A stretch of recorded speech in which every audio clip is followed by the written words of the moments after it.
Today we'll be telling the story of St. Antoninus of Florence, whose feast is celebrated on May 2nd. Antoninus was born on March 1st, 1389 in Florence, Italy, to a Catholic family. At the age of 16, Antoninus decided to join the Dominican order at the Priory of St. Dominic in Fiesole. Along with another famous saint, Fra Angelico, who was an artist, he was sent to Cortona for his first year in the novitiate. For many years, Antoninus worked to help reform communities in his order all around Italy. On March 13, 1446, Antoninus became the Archbishop of Florence. As Archbishop, he continued to live life according to the rule of St. Dominic, and for his leadership during plagues and earthquakes gained the love and respect of his people.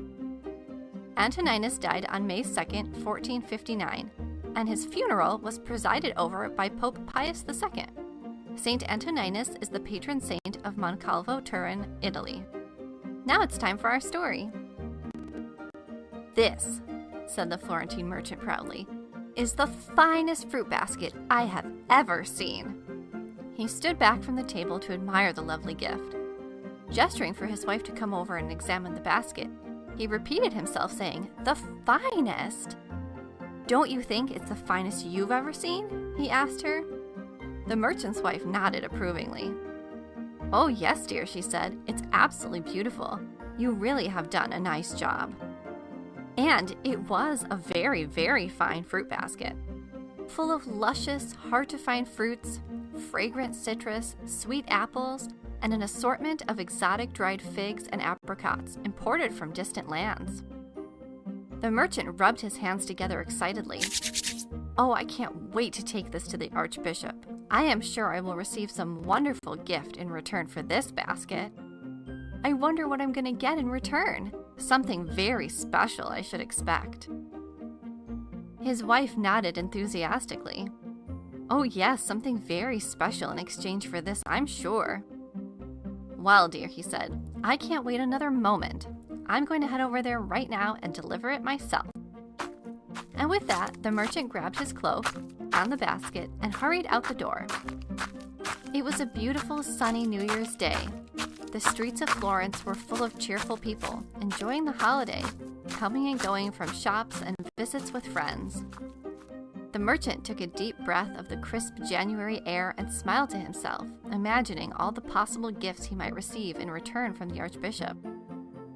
It was only a short walk, and soon the merchant found himself at the door of Antoninus, the Archbishop of Florence. He composed himself, made sure the fruit basket was positioned just right to show off the best angle, and knocked on the door. The doorman opened it quickly and led the merchant in to see Antoninus. Antoninus greeted the merchant warmly and wished him a happy new year. He offered him a seat and a drink, and the two men had a very pleasant visit. Finally, the time came for the merchant to make his grand presentation and give Antoninus the fruit basket.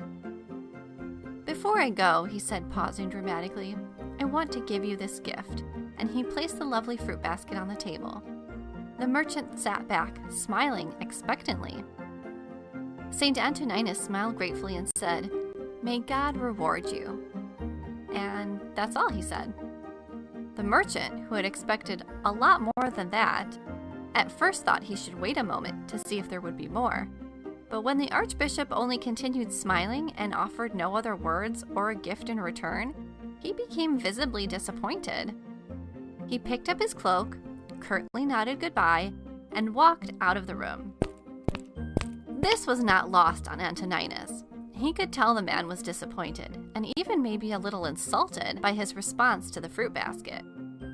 So before the merchant could make it out of the house, he called for him to come back.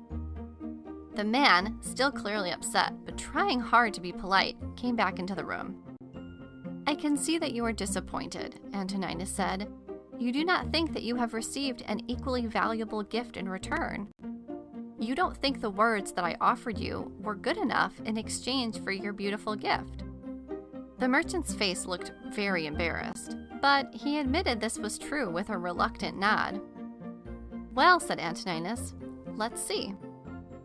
With that, Antoninus lifted the fruit basket from the table and made his way over to the desk, where there was a set of scales. He placed the fruit basket on one side of the scales, and not surprisingly, the basket weighed so much it pulled the other side of the scale all the way up into the air. The merchant looked at Antoninus quizzically. What on earth was he doing? Why was he weighing the fruit basket? Then Antoninus took a slip of paper off the desk, and on it wrote the words, "May God reward you." He showed the merchant and then placed the little slip of paper with the 4 words on the other side of the scale. As the little paper landed on the scale, the fruit basket began to rise and rise and rise until the little paper was near to the desk and the fruit basket was high in the air. The merchant's eyes grew wide with surprise. He realized what this meant. The words offered by the archbishop greatly outweighed his gift, probably any gift. He was ashamed by the spirit in which his gift had been given, not giving freely from love, but expecting something else in return. St. Antoninus smiled. They may have only been 4 simple words, but they were spoken with great love and genuine care for you. "I am so sorry for my bad attitude," the merchant said to Antoninus. "Please forgive me, and thank you for giving me the most valuable gift I could have received."